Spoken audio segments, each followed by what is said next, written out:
Bonjour et bienvenue sur la chaîne de Dungeons Factory. On se retrouve pour un nouvel épisode du guide de la vallée des totems. Aujourd'hui, on va vous parler des énergies. Les énergies, ce sont des caractéristiques importantes pour vos personnages, mais également pour les créatures que ces personnages vont rencontrer.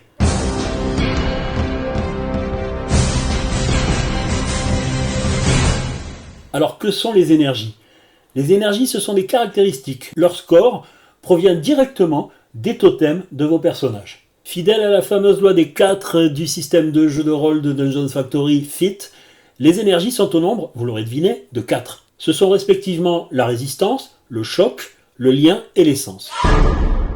La résistance, c'est l'énergie qui porte le mieux son nom. La résistance représente la capacité d'un personnage à encaisser les efforts, les coups, les contraintes physiques, les blessures, sans que sa santé profonde ne soit affectée. Sa santé profonde, c'est la deuxième énergie, c'est le choc. La résistance traduit la constitution, l'endurance du personnage et bien sûr sa ténacité face aux blessures ou face à l'épuisement. Pour calculer les énergies à la création de son personnage, on utilise la même formule mais avec des ingrédients différents. En ce qui concerne la résistance, le premier ingrédient, c'est le totem de terre. Ce totem de terre peut avoir des valeurs différentes. Si par exemple le personnage choisi est un protecteur, le dé lui correspondant disposera de 12 faces, aura donc une valeur de 12. Mais pour n'importe quel autre personnage, le dé choisi peut être différent. C'est donc la valeur du totem de terre, 12, 10, 8 ou 6, qui va être utilisée pour le calcul de la résistance. Ensuite, on y ajoute une petite valeur hasard, le résultat d'un jet de dés qui correspond à ce même totem. C'est-à-dire que si le personnage a 8 en terre, eh bien il jettera un dé 8. Si ce personnage a 6 en terre, il jettera un dé 6. Enfin, pour terminer le calcul, le troisième ingrédient, c'est le score d'aspect du totem maître du personnage. Là, ça ne change pas. Peu importe le personnage, peu importe ses choix, son totem maître aura toujours à sa création 6 points d'aspect. Prenons un exemple tout simple sur la feuille de personnage prétirée de la chasseresse Mayak dans l'édition boîte de la vallée des totems, Les couloirs perdus. Ce personnage a lié son totem de terre au D10, il y aura donc 10 points. Le résultat du jet de dés sur ce même D10 a offert un score de 6. Et enfin, son aspect maître, qui est le feu, correspond à 6. 10 plus 6 plus 6, la chasseresse Mayak possède 22 points de résistance. La seconde énergie, le choc, représente l'état de santé du personnage. Dans d'autres jeux, les points de choc pourraient s'appeler les points de vie. C'est le même principe, à la seule différence que ces points de choc sont d'abord protégés par les points de résistance. Le combo point de résistance, point de choc, énergie de résistance, énergie de choc, est très important et fonctionne de manière liée. Si votre personnage est en combat, ou si votre personnage subit des dégâts physiques, ce sont d'abord les points de résistance qui encaissent les coups et qui réduisent. Lorsque votre personnage n'a plus de résistance, n'a plus de points de résistance, eh bien ce sont les points de choc qui commencent à faiblir. Ainsi les blessures affectent les points de choc, dont la perte peut être temporaire ou durable, mais la réduction n'est jamais définitive car les points de choc peuvent être aussi restaurés par le repos, par des potions, par des pouvoirs, et retrouver leur niveau maximal. Le calcul des points de choc utilise la même formule que les autres énergies, à cela près que le totem concerné est le totem d'eau. La formule sera donc la suivante. La valeur initiale d'énergie de choc est égale à la valeur du totem d'eau, c'est-à-dire le nombre de faces du dé totem lié à l'eau. Ensuite, le résultat d'un jet de dés de ce même totem. Et enfin, à titre de valeur bonus, l'aspect maître du personnage va venir renforcer cette énergie avec ses 6 points.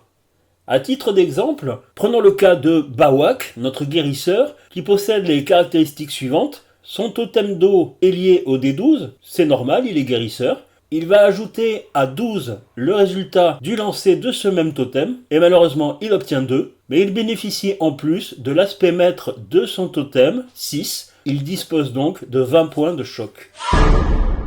Alors vous vous en doutez, les deux dernières énergies vont utiliser la même formule avec des ingrédients différents, mais pour autant leur nature n'est pas la même que la résistance et le choc. Les deux énergies, lien et essence, sont des énergies mystiques. Elles correspondent respectivement à la puissance magique des guérisseuses et guérisseurs et à la puissance magique des sorcières et sorciers. Le lien, c'est l'énergie des éléments. Elle relie tous les êtres vivants, offre aux guérisseurs leur pouvoir de régénération, de protection et de soins.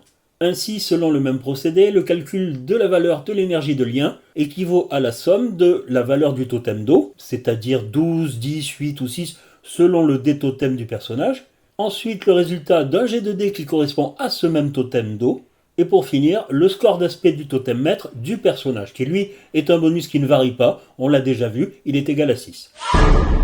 L'essence, quant à elle, va offrir aux sorcières et sorciers la puissance spirituelle nécessaire à l'invocation des pouvoirs des esprits, ou même, parce que ça leur plaît bien, l'invocation de pouvoirs beaucoup plus agressifs que ceux des guérisseurs, c'est-à-dire des pouvoirs offensifs. Pour ce qui est de l'essence, c'est la valeur du totem d'air qui sera prise en compte, avec le résultat d'un G2D correspondant au totem d'air, et pour finir, bien entendu, encore une fois, le score d'aspect du totem maître du personnage. Si le lien et l'essence sont principalement des énergies magiques, des énergies mystiques, tous les personnages disposent de liens et d'essence, ne serait-ce que parce qu'en cas d'agression, des chasseurs ou des protecteurs peuvent perdre des points de ces énergies.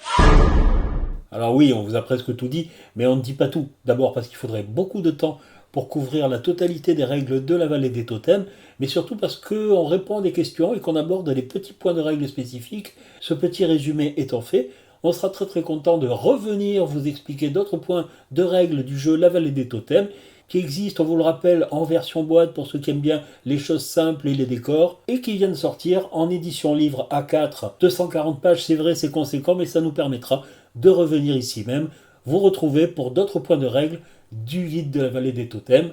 En attendant, portez-vous bien, jouez bien, visitez la vallée, et n'oubliez pas, l'aventure continue.